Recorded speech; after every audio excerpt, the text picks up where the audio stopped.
1973. El casco conserva parte de su pintura original y fue entregado al Museo de San Antonio, mientras desde la Fundación por la Memoria ya anunciaron que reclamarán la pieza. Juan Olivara nos cuenta más. Adelante, Juan, buenas noches. San Antonio tiene mucha historia que no se ha querido contar. Y entre ellas fue el esconder cosas. Llegado el golpe de Estado, hay que esconder todo lo que te relacione con el gobierno de la Unidad Popular, con el MIR.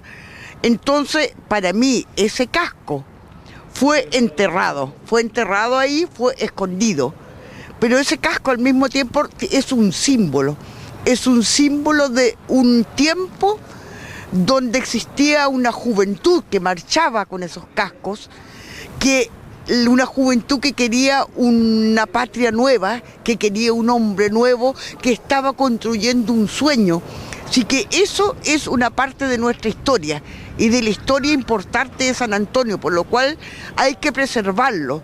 Y lucharemos por preservar ese casco en el futuro Museo de la Memoria que se construirá en San Antonio. O sea, ya con esto me estaba avisando que lo van a reclamar para este Museo de la Memoria de San Antonio, la pieza que ahora la tiene el Museo de San Antonio. El Museo de San Antonio confiamos plenamente que la va a conservar muy bien hasta que se pueda construir, pero sí vamos a hablar con la DIVAN, vamos a hablar para en el futuro poder conservarlo y darle el lugar relevante que este casco tiene. En lo personal, ¿qué te pasa a ti? Tú tenías 17 años cuando, no te quiero llevar al tema, pero es relevante para la conversación, sufriste toda clase de documentos por una idea política y esta pieza que ha sido conservada, porque es evidente que fue escondido en ese lugar, con los pocos datos que sabemos, alguien lo escondió, alguien lo dejó en ese lugar, en un momento dramático de la historia de nuestro país. ¿Qué te pasa a ti con esta noticia cuando yo digo al principio de esta conversación, la ciudad nos habla?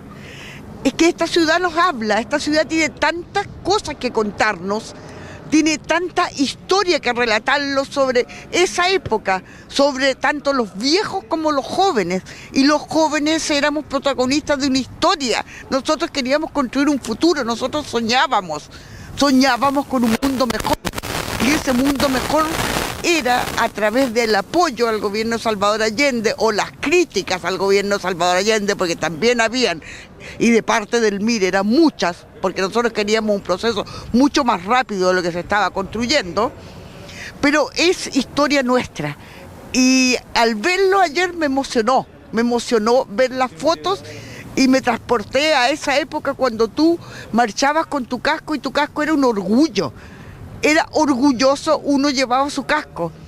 Entonces es algo maravilloso lo que se ha encontrado y yo sé que don José Luis Brito lo va a conservar y lo va a conservar muy bien hasta que llegue el momento en que tenga su lugar histórico dentro del contexto, porque en este momento, si se luce en el museo, no va a tener el contexto histórico que ese casco representa. Era un lugar posible para esconder una pieza de esta naturaleza, pero también hay gente, algunos que han estado en el exilio, como Amador Águila, por ejemplo, que salió en esta parte de la historia de Chile y probablemente alguien que se fue antes de salir escondió esto, o probablemente alguien que no sobrevivió también quiso esconder eso que lo vinculaba con la tragedia que estaba ocurriendo en Chile.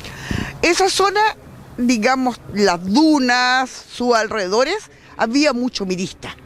El que a mí me viene a la cabeza inmediatamente, si me dice las dunas, es Amador Águila, pero también tenemos al chico Durán, a Claudio Durán, que no se encontraba en el golpe de Estado en San Antonio, por lo cual no es su casco, pero Amador Águila vivía ahí cerquita. Puede ser un futuro. Si eso era una panadería, tenemos un muerto en San Antonio, un desaparecido que era panadero. Eso es por un incidente de arma acá en la población Juan Aspeo, ¿no? Ahí hablan de un incidente de arma, que se escondieron un arma que nunca lo pudimos probar, o sea, si fue verdad los armas, pero él desapareció. Era un mirista que desapareció con los otros 3 miristas, porque hay 4 que desaparecen juntos y él es uno. Entonces, ¿de quién es el casco? No sabemos, pero sí lo que representa lo sabemos. Es parte de la historia de este pueblo. Anita, para cerrar este tema que va a seguir abierto, pero para cerrar la entrevista que estamos presentando ahora en las noticias, ¿qué se le dice a la gente de San Antonio, a las nuevas generaciones, con la perspectiva de la historia que nos abre este hallazgo de un casco que representa es uno de los símbolos de una época. Y tú como presidenta de la Fundación por la Memoria de San Antonio, que han hecho un tremendo trabajo, ¿qué le decimos a las nuevas generaciones de este hallazgo, de lo que representa, incluso en el contexto del momento que vive Chile hoy? Eso es parte de la historia que les quieren esconder, porque a los jóvenes no se les cuenta esta historia, y es la historia que nosotros estamos trabajando para difundir, por lo cual están todos invitados a conocer estos sitios de memoria, a conocer Santo Domingo, a conocer su historia, a conocer Tejas Verdes, a conocer la historia de San Antonio. ¿Quién sabe aquí en San Antonio de cuando se pinta el estadio a punta de escopeta por los personajes más importantes, que eran los diputados, que era el alcalde, que los representantes de esta sociedad que a punta de bayoneta pintan el estadio?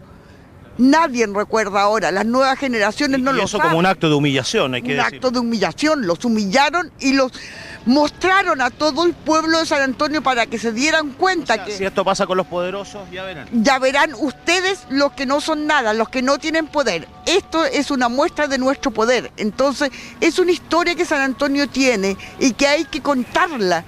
Y los jóvenes tienen que enterarse y saberla, porque de ahí tienen que construir su futuro. Ellos no nacieron hoy de nada, ellos son parte de una historia, de un pueblo. Cuando se dice San Antonio avanza, para mí eso no es nada, porque yo conocí el San Antonio que florecía.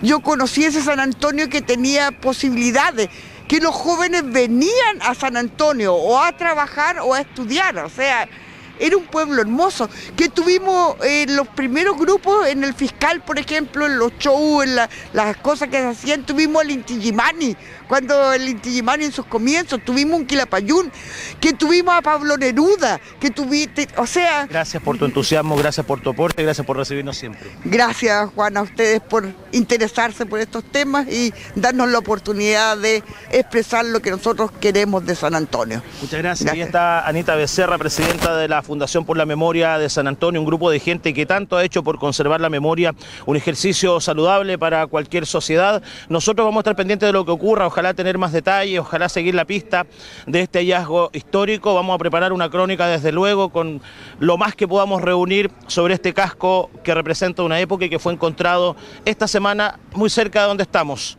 Y como si lo hubiésemos hecho a propósito, nos vamos a despedir a propósito de memoria desde la Plaza René Schneider, para volver al estudio con más noticias. Muy buenas noches.